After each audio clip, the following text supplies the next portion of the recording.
Saludos, mi nombre es Javier Gramajo.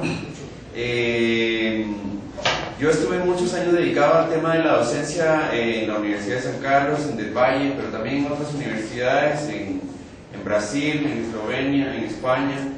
Y la verdad es que la vena, digamos, de la enseñanza es una vena que me viene de familia. O sea, mis padres, mis abuelos, todos estudian relacionados con educación. Entonces es el ambiente donde yo realmente me siento cómodo y me siento feliz cada vez que vuelvo a una facultad o una universidad. Pero por cuestiones o decisiones de la vida, yo me dediqué a desarrollar un emprendimiento, es decir, pasé de ser profesor, investigador, a emprendedor. Porque me impactó un comentario que alguien me hizo en Sao Paulo y me dijo: mira, Javier, si vos no tenés dinero es porque no querés. Y la verdad que el tema del emprendimiento es como objetivo final es la consecución de recursos económicos que le permitan a uno pues resolver toda su vida, ¿no?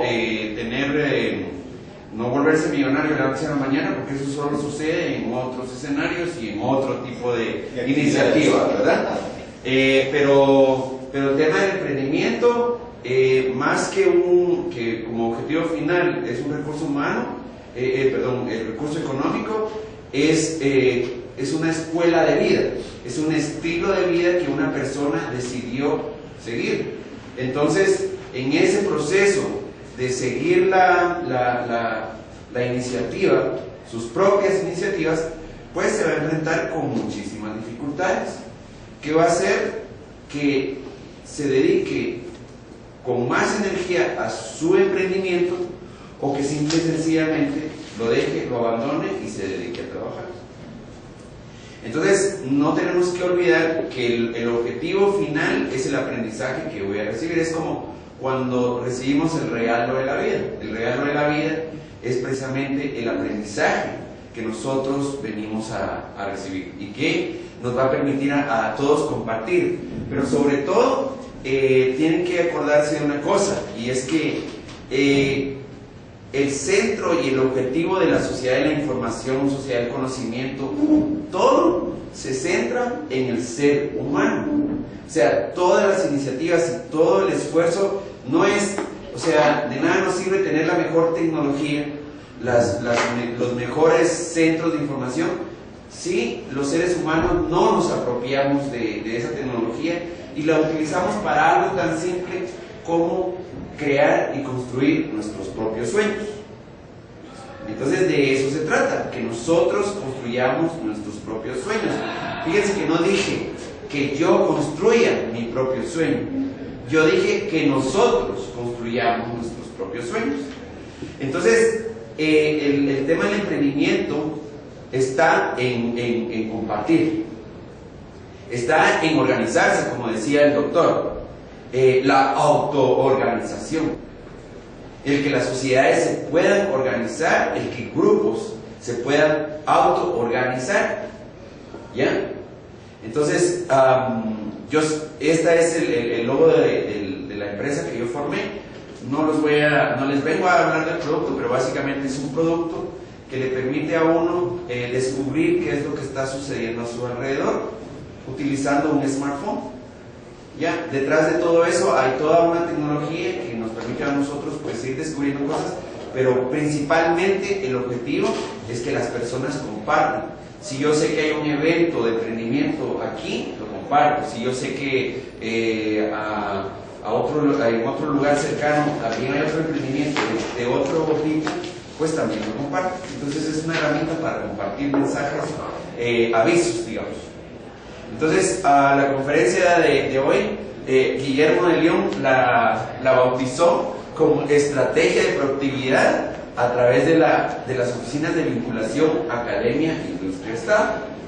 El título está bastante amplio, digámoslo así, pero no es más que la creación de un espacio donde puedan reunirse académicos, empresas y iniciativas del Estado.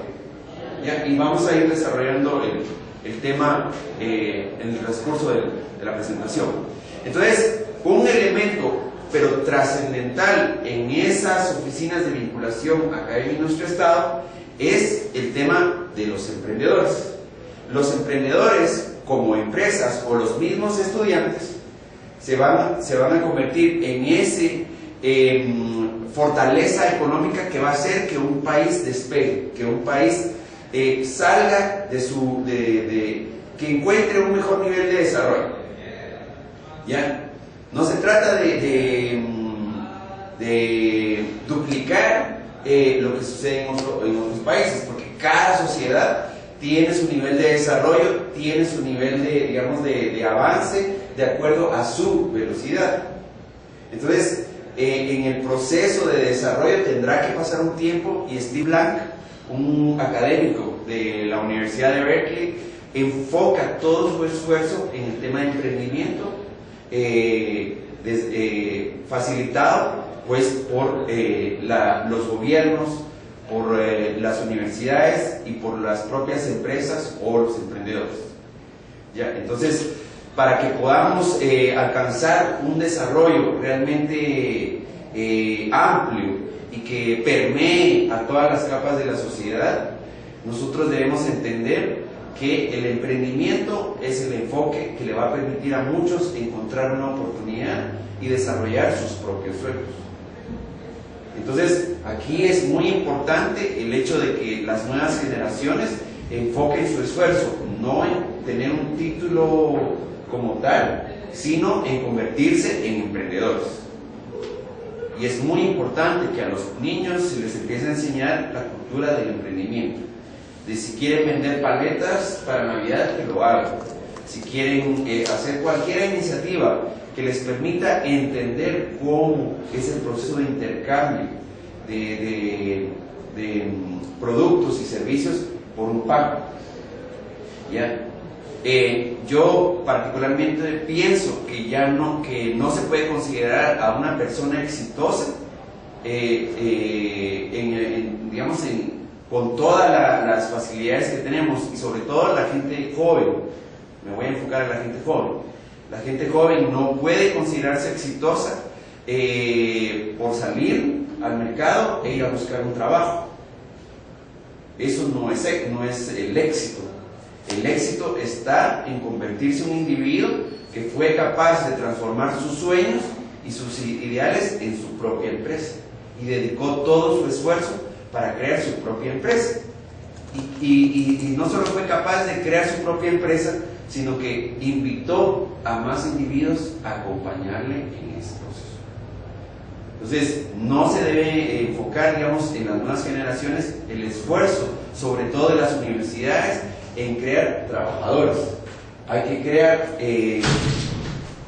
que crear las condiciones para que la gente emprenda.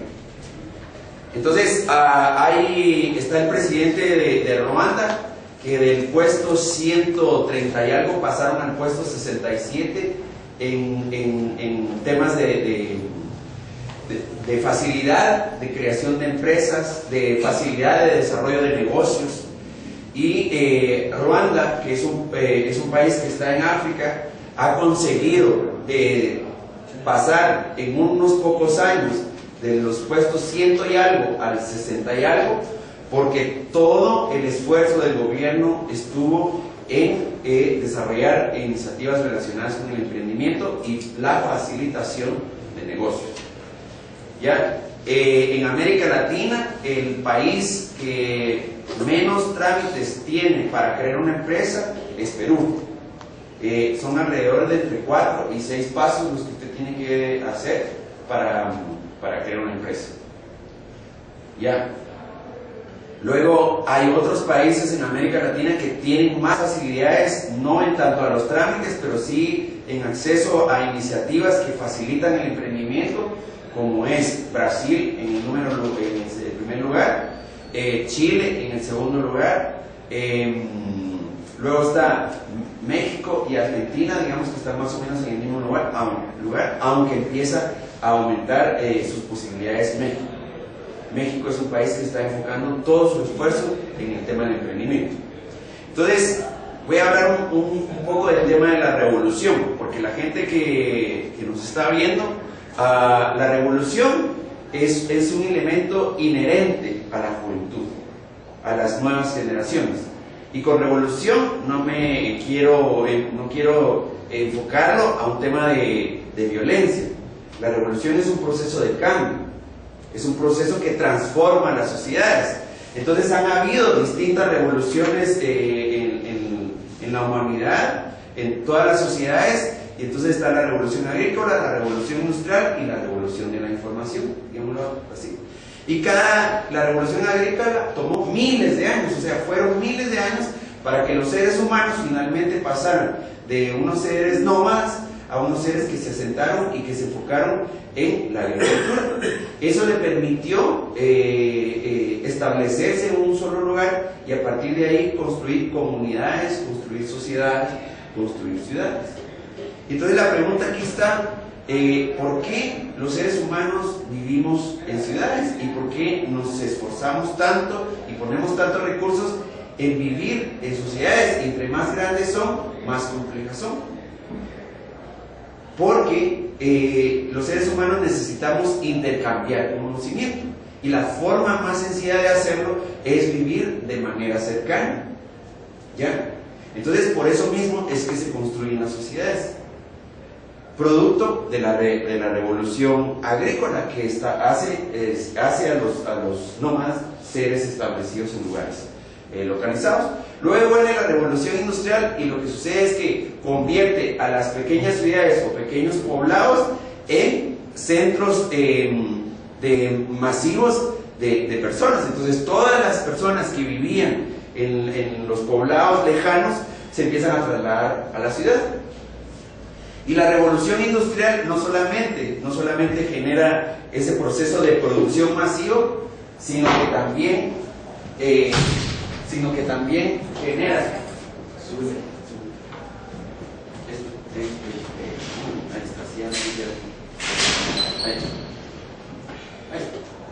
entonces lo que sucede es que las personas cuando deciden trasladarse a las grandes ciudades se dan cuenta que tienen unos hijos, que tienen una familia, y es ahí donde se genera la formalización de la educación, es decir, todas las familias se dan cuenta que necesitan enviar a sus hijos a las escuelas para que se formen.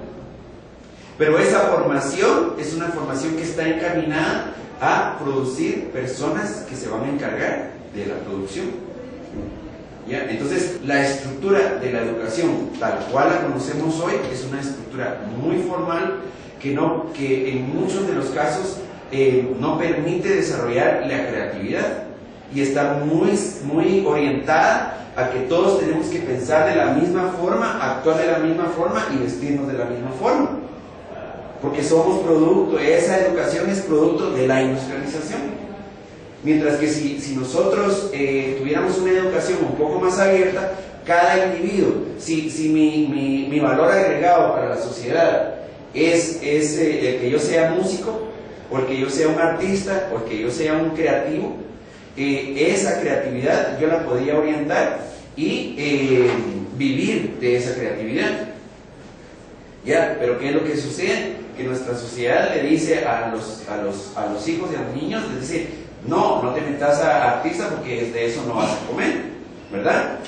Entonces, de alguna manera, es el reflejo, digamos, en última instancia, porque la creatividad se expresa de muchas formas y no necesariamente es a través de la vena artística, porque también cuando nosotros nos admiramos por todos esos logros que tienen los futbolistas, cuando hacen jugadas que nadie se espera, es porque detrás de todo ese proceso, digamos, de tirar el gol y hacer un movimiento que realmente desafía las leyes de la física, hay todo un proceso de cálculo, todo un proceso de medición que hace que ese individuo nos produzca admiración, ¿ya?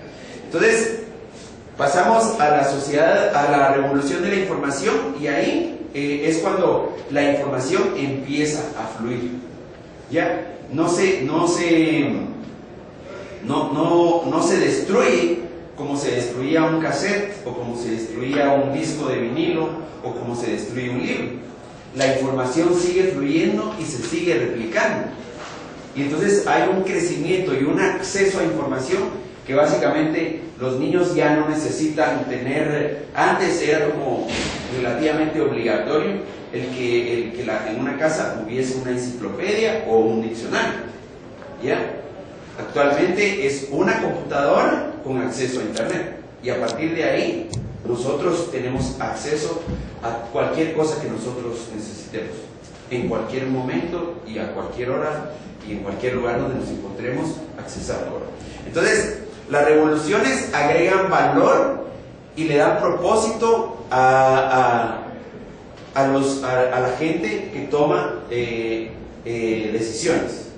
Es importante saber determinar quién es un verdadero líder y quién es el que de alguna manera está facilitando que un grupo de individuos tenga acceso a la información, tenga acceso a todo un proceso de facilitación de sus iniciativas. Si yo quiero ser un empresario, los líderes deberían de estar creando todos los espacios y todos los escenarios para que niños, adolescentes y mayores puedan crear sus empresas, puedan formarse, puedan educarse, puedan generar todos esos procesos que les permitan crecer como individuos. ¿Ya?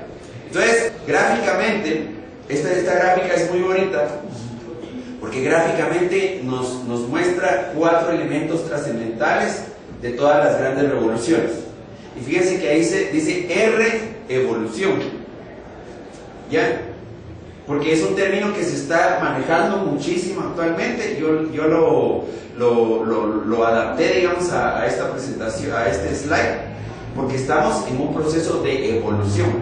¿Ya? Entonces, ¿cuáles elementos son trascendentales en el desarrollo, digamos, de cualquier iniciativa que nosotros tenemos o hayamos tenido? Capital, trabajo, tierra y conocimiento. ¿Ya? Cada uno de esos 4 elementos ha tenido mayor o menor importancia a lo largo de la evolución de la sociedad. Entonces, fíjense pues, en la era agrícola era muy importante tener tierra, porque obviamente donde íbamos a sembrar, era muy importante trabajar, el trabajo, digamos, que nosotros íbamos a desarrollar. Había que tener un poco de capital, pero no mucho, y un poco de conocimiento, pero tampoco era tanto conocimiento, ¿verdad? Porque era un conocimiento que se había aprendido no necesariamente en los libros, sino que la gente, digamos, para aprender a sembrar, no se iba a estudiar en la universidad, lo aprendía pues en su propia comunidad.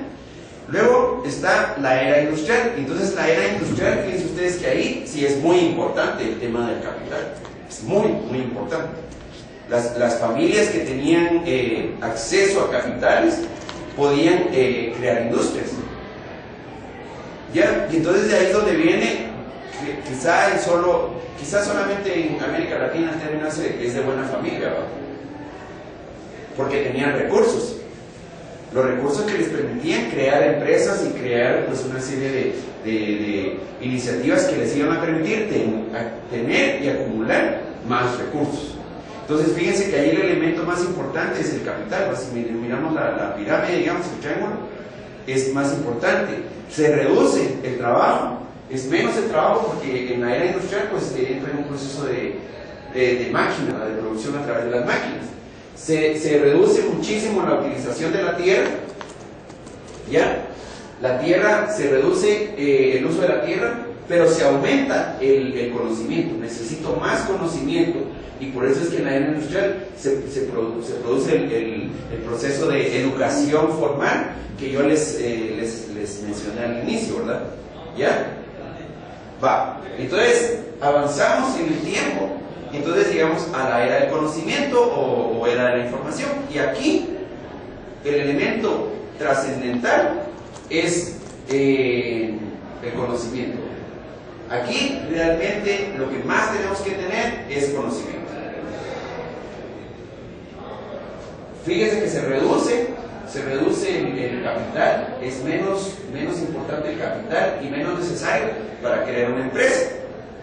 Voy a regresar a ese punto. Y luego el trabajo, también se reduce el trabajo porque todo se facilita con el tema de la tecnología y se reduce muchísimo el tema de la tierra, ¿verdad? Entonces, regreso al tema del capital y el conocimiento. Algunos de ustedes seguramente tiene ejemplos de individuos o personas que con una computadora y su iniciativa han creado grandes empresas. ¿Ya? O sea, una persona con una computadora es capaz de crear grandes iniciativas que van a afectar a todo el mundo.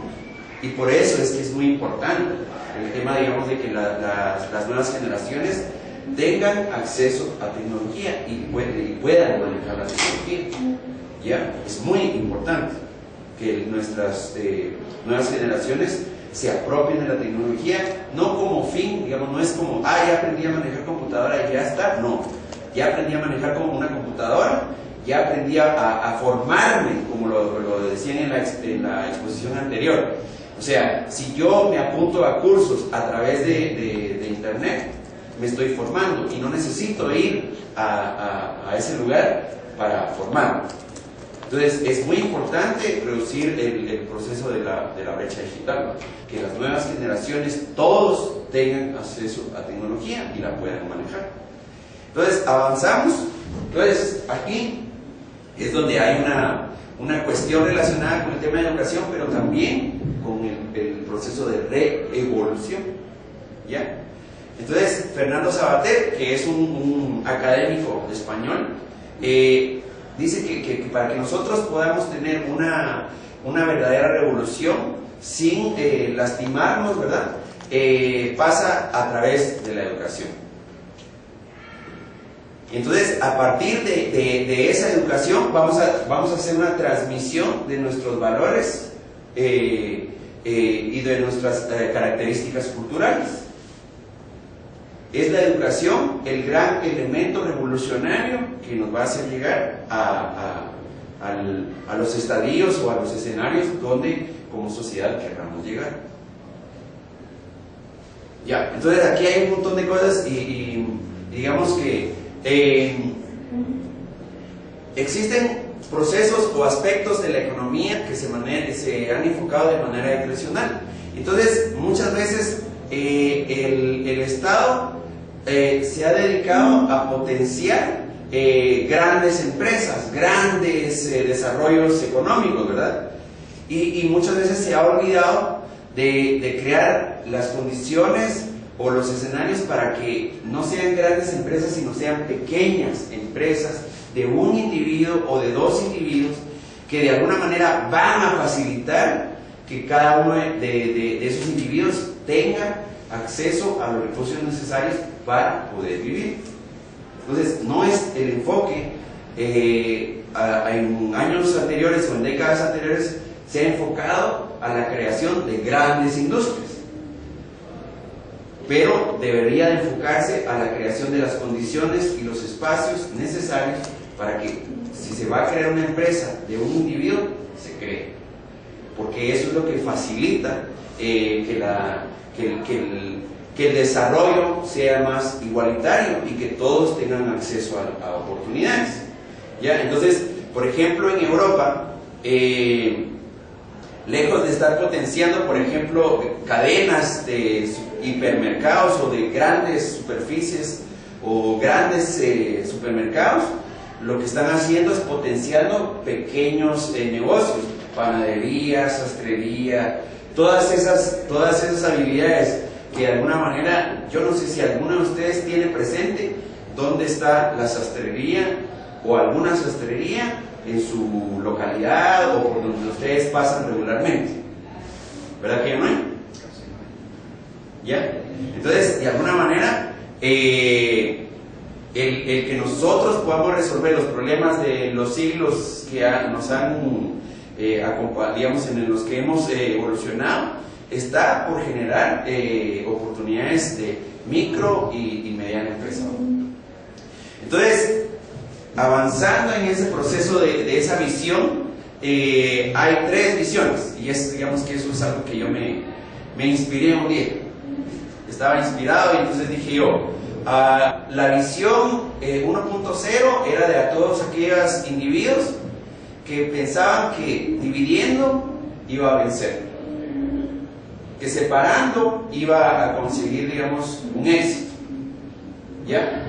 Luego está la siguiente visión, y es reuniendo, aglomerando o juntando personas con un interés en común, se puede conquistar. Y luego, ya evolucionados ya en ese proceso, que eso no sé cuándo va a suceder, o si no es que ya está sucediendo, ¿va? Con la conferencia anterior que hablaba de la sociedad de la luz, cuando nosotros de manera colectiva nos dediquemos a resolver problemas colectivos. Por ejemplo, la contaminación, que nosotros digamos todas esas iniciativas, el día de la no contaminación, el día de la bicicleta, el día de comida orgánica, todos esos días, el día de apagar una hora la luz en un día determinado, todas esas iniciativas globales de alguna manera nos están permitiendo conectarnos con otras comunidades cercanas, lejanas, que de alguna manera nos están dando una conciencia del efecto que tenemos de manera colectiva en el mundo en el que vivimos. ¿Ya? Entonces, en este momento estamos en la visión 2.0, o deberíamos estar llegando a ella. Deberíamos de reunirnos, deberíamos de agruparnos para de alguna manera resolver todos aquellos problemas que nos afectan de manera colectiva. Y no estar pensando que un solo individuo puede resolver los problemas de todos. O estar pensando que porque elegimos a un líder, ese líder nos va a venir a resolver los problemas. Eso no existe. ¿Ya? Yo creo que tenemos ejemplos en nuestra sociedad de que eso no existe. ¿Ya? Es a través de la colectividad que nosotros podemos resolver los problemas. Entonces, en ese proceso, no voy a entrar en mucho detalle, pero básicamente de lo que se trata y lo que nosotros hemos estado haciendo a lo largo de estos años es de alguna manera buscar cómo como sociedad nosotros podemos avanzar. Entonces, con estudiantes de esta universidad nos dedicamos a hacer distintas tesis de graduación, y fíjense que esta pirámide, digamos, se fue formando a lo largo de 5 o 7 años más o menos. Y se fue formando, primero desarrollamos una tesis que se llamaba Vinculación, Academia, Industria, Estado.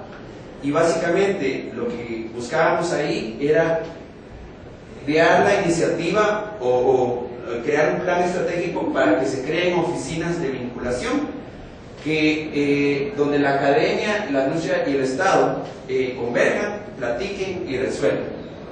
¿Ya? Entendiendo que el Estado, y aquí digamos que muchas personas cuando yo lo menciono se quedan así porque sienten que el Estado, lejos de resolver lo que va a hacer, va a complicar, porque no está orientado, el Estado o el gobierno es temporal. El Estado está orientado a políticas y no a iniciativas empresariales puntuales, digamos. Mientras que la industria está enfocada a la producción masiva, pero también en la industria tenemos que entender como al emprendedor, a la persona que de alguna manera no tiene la formación. Vamos a dar un ejemplo, en química, pero quiere vender un producto y necesita hacer algunas pruebas que tienen que ver con química. Esta industria aquí es el emprendedor también. Y la academia porque va a permitir transmitir o resolver aquellos problemas que un individuo por sí solo no puede resolver, porque hay muchos problemas que digamos que requieren de un conocimiento amplio. Entonces, esta oficina va a crear las condiciones para que suceda. Ya existe esa oficina, hasta donde entiendo, sí existe ya. Aquí hay una oficina que se llama Oficina de Vinculación, yo estoy seguro de que esa oficina está basada en el trabajo que nosotros propusimos, ¿ya? No sabemos cómo funciona, pero ya existe y es una iniciativa que nos va a permitir a largo plazo, bien enfocada esa oficina, pues en resolver problemas que nosotros tenemos de manera colectiva. Entonces, esto, ¿qué es lo que genera una oficina? Genera una red de contactos, acceso a fondos públicos y sobre todo un marco legal. O sea, nos va a explicar, por ejemplo, cuál es